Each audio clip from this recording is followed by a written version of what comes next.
I am not a financial advisor. This is not financial advice. Do your own research. Consult a professional investment advisor before making any investment decisions. This show is for entertainment only. Faites vos propres recherches.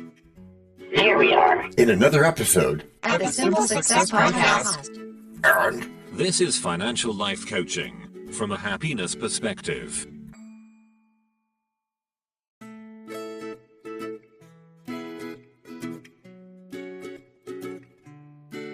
Previously on Simple Success. How many of us say I knew it wouldn't work after the fact? Right? Whatever's the thing.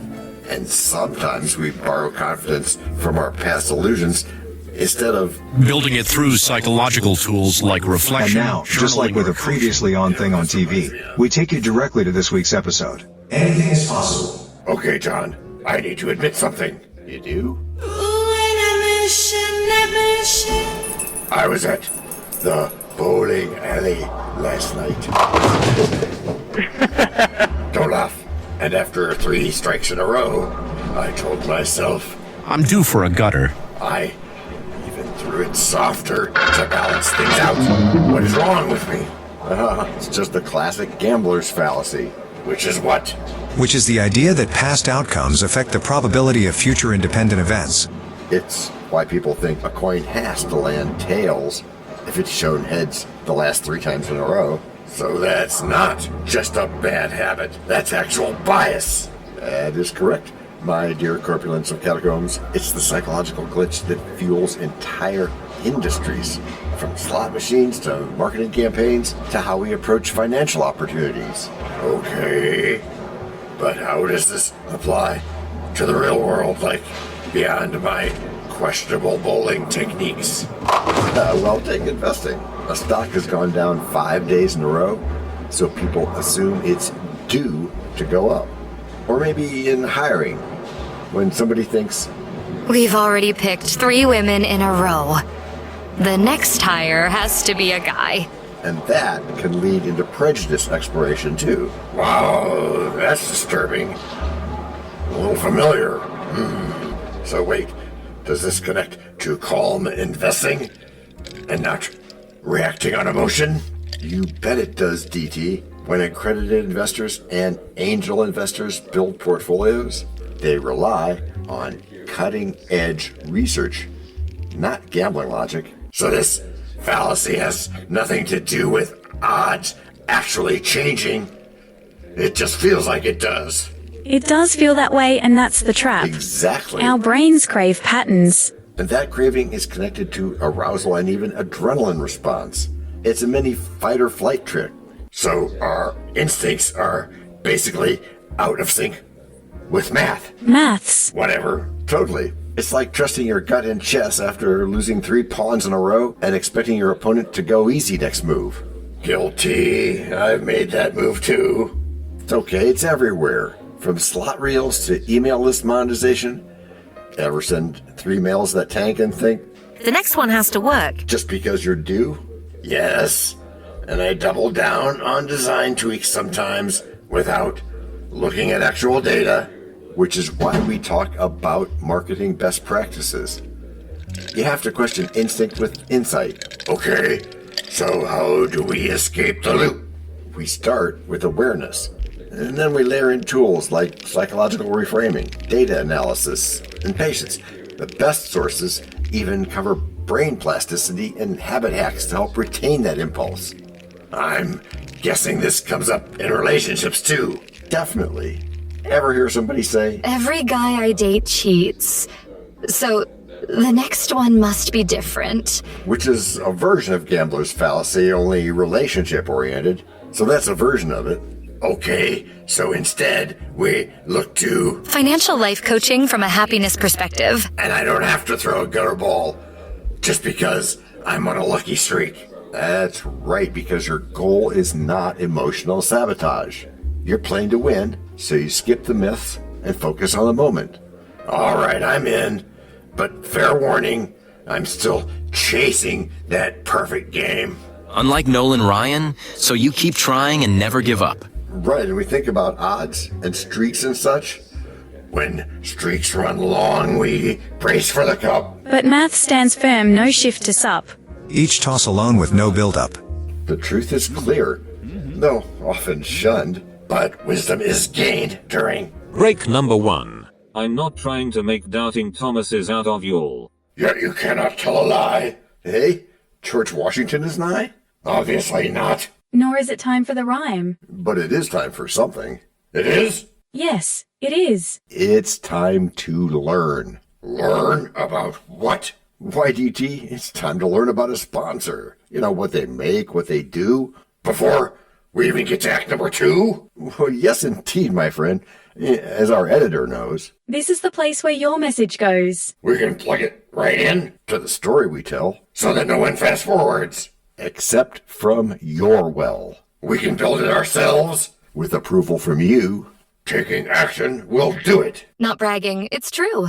Starting something instead, and taking action, as you just said. Based on your beliefs. Yeah, but still, not just knowing, but also doing. And as I've been saying about goals. No, sorry. Getting what you want without limiting the rights of others. That's correct, Matthew. Or yucking their yum, as is said. But still, it has to be... Based on your beliefs. Which are that with time to reflect, I can say that I've been guilty in this in more ways than I thought. This gambler fallacy thing. Okay. I believed my business failures in the past meant success was due. Like I had earned a win just by suffering enough. That is a common trap. But the universe doesn't tally streaks, and yet we love to attach meaning to randomness, don't we? What you're describing is textbook gambler's fallacy with a side of emotional debt. Yeah, that's where we file it. And it's wild how emotions play us. That rising adrenaline, the arousal when the stakes feel high, it's like a false sense of destiny. And when we're emotionally reactive, we abandon calm investing. Whether you're a beginner or an accredited investor, logic should drive your choices, not superstition. Right. Just always invest with your mouse in your left hand. No, Olivia. That is superstition. Glad to be of service. Right. But logic doesn't always win the moment. Like, I'll admit it, I've delayed some asset acquisition just because I felt that timing wasn't right, not because the fundamentals were wrong or anything. And that's where cutting-edge research helps. When you back decisions with data, you build trust in your process. Plus, letting go of past patterns, that's fundamental to anybody's happiness. Let go of yesterday. Letting go of yesterday. That hits deep, because hindsight bias mixed with gambler's fallacy is like anchoring to a ghost. Beautifully put, wow. And when we're anchored to old outcomes, we stop seeing the current reality clearly. We skip past accessible research and chase feelings instead. Let go of tomorrow too. But not if we let go of yesterday and let go of tomorrow too. It's the same with marketing.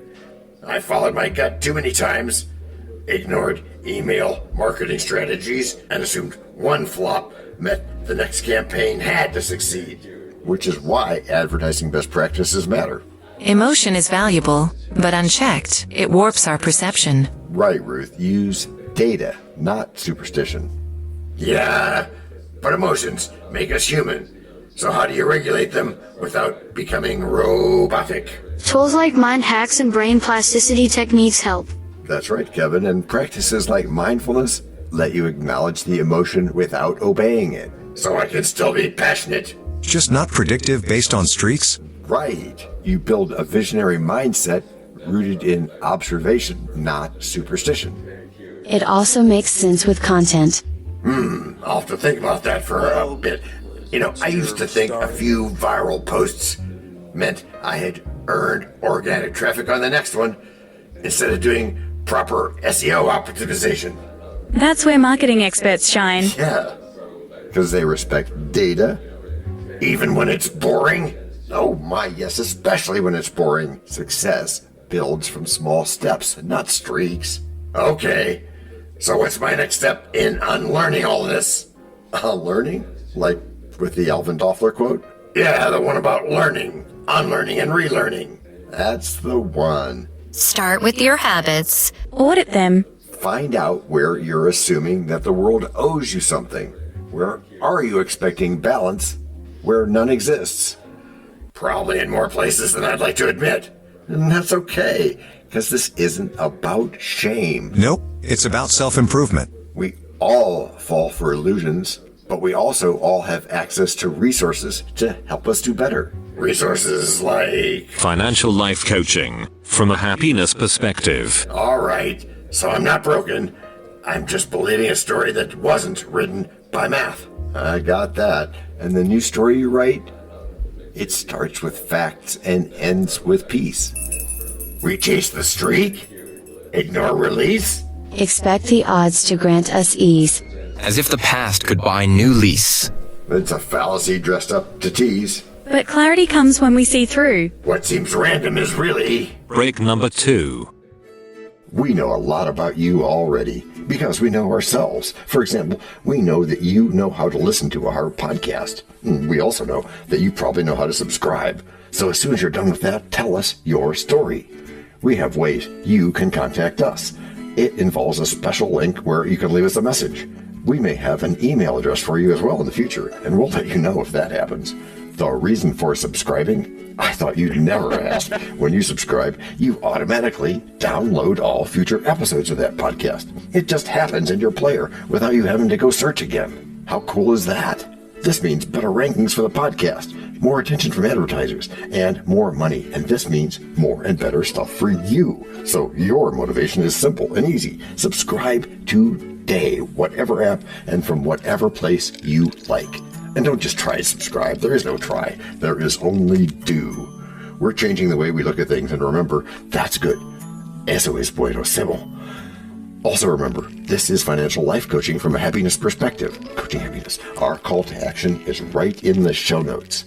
Find it, and you win too. Can I simple that? Por supuesto. Of course. Just simple it. Please make sure your seat belts are fastened and your tray tables are in their upright position. And make sure simple is a verb like Google is a verb. 我们回来了. That's we are back. You know it's funny, John? Yes, I do. No, you don't. Actually, I do, but... Go on with your story. Okay. I came in tonight thinking I was just unlucky. Turns out, though, I was just uninformed. And that's the upgrade right there. You didn't change your luck. You changed your lens. You looked at it from a different perspective. It feels freeing, like I've stopped carrying around this invisible scoreboard expecting the universe to balance it. And not only that, that scoreboard you just mentioned, that was never real. It was all in your head. So put good things in your head. When we stop tallying streaks, we start seeing patterns that actually matter. Like results, based on consistency, not coincidence. Yeah, like that, yes. You build better habits by showing up, not by waiting for the odds to shift. And it's weirdly fun now. I can observe randomness without being ruled by it. That's the birth of mindfulness. It's not about detachment. It's about accurate engagement. Wow. Sounds like something off a Zen scroll. Well, letting go of yesterday is a timeless idea for a reason. It's not about detachment. It leaves room for clear decision-making. Yeah, even in marketing. I'm reworking my content calendar now with 0 assumptions and 100% metrics. That's modern mastery. Forget lucky posts. Good advice. Instead, think in terms of value content and feed optimization. And I finally unsubscribed from all those get-rich-quick newsletters. Smart move, because that's where a lot of bad habits hide, right in our inboxes. So, in place of magical thinking, I now have... structure, focus, and a little more peace. That's the real jackpot, my friend. And it's one you choose daily, just like we all choose... Financial life coaching from a happiness perspective. Not by guessing the future, but by understanding the present. Not by chasing streaks, but by building strength in your strategy. Not by betting on luck. No, but by trusting yourself to show up wisely. Which is how you've all gotten good. Gracias por escuchar. Salut. À la prochaine. No robots were harmed in the making of this podcast. No dogs were shot either.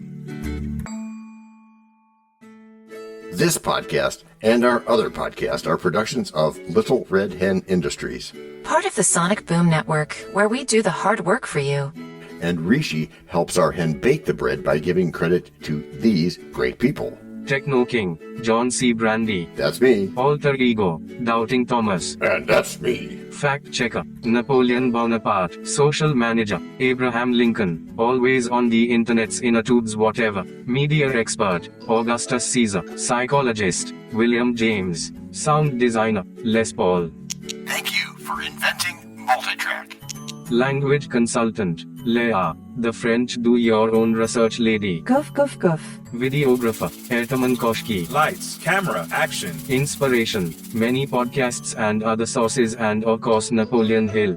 Additional inspiration and thanks go to Steve Jobs, Joseph Allen, Charles Darwin, Leonardo da Vinci, Henry David Thoreau, Abigail Adams, Jonathan Livingstone Seagull and the Stick Figure. Quick disclaimer here. Many sentences contained in our podcasts are of a very dangerous length and were performed by highly trained vocal practitioners. On no account should inexperienced life forms attempt to imitate them without proper medical, jaw, and lung supervision. And before we forget, you can also subscribe to both podcasts, join the community, and benefit from many of our techniques, including financial advice, patience, practice, and even podcast production for your ideas. Of course, you'll have to head to the show notes, either on your phone or on the web, to get the links and stuff. And all those clickable links are in the show notes. Hey, Emma, do you, Samantha, and Daniel want to tell us a bit more about this stuff? Sure, the artificial intelligence or AI voices that you hear in our work are offered up by Google, Amazon Polly and OpenAI. They don't sponsor us yet, but we love what they do and we just love what AI can do when lovingly crafted. Finally, you can find us through our network. We happily consider guests and consider guesting on other people's shows. That sounds like a really old school computer voice. I'll call it Zarvox. It's definitely not Samantha, or any other modern AI. Yeah, I'm not feeling well today. Our music comes from Cube by Ben Sound and from Piano Background by Nick Simonados. Thanks also to AI MuseNet, Suno.ai, Udio.com, Phrase.io, ElevenLabs, and Ace Studios. The sound effect credits go to Jackson Academy Ashmore, Canoe CG, Dr. Jekyll, Joe Payne, Everything Souse, MK Play More Stories, ERH, Sandemocious, Big Pickle 51, and Just Kidding. Yes, that's his or her name. All on freesound.org. Also, languages are the bomb. Paul.